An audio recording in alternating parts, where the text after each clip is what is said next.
How to enable call forwarding on Samsung Galaxy S23 Ultra. Open the app drawer on your device and tap the phone app. Now tap on the three vertical dots at top right. Tap on the settings. Scroll down. Here you can see supplementary services. Tap on it. Now you can see call forwarding option. Tap on it.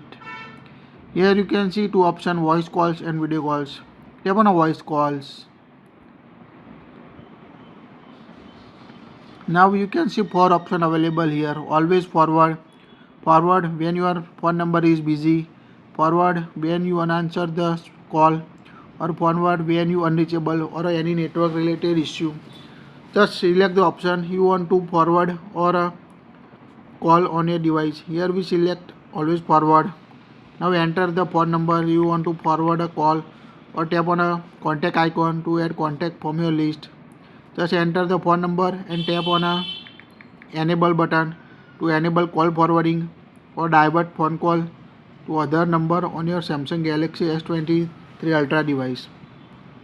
So it's quite easy. Just select the option from always forward, when busy, when unanswered, or when unreachable. That's it. You can also use video calls option. Here you can see four options. Just select the option and enter the number to forward voice call or video call on Samsung S23 Ultra. That's it. Please like it, share it.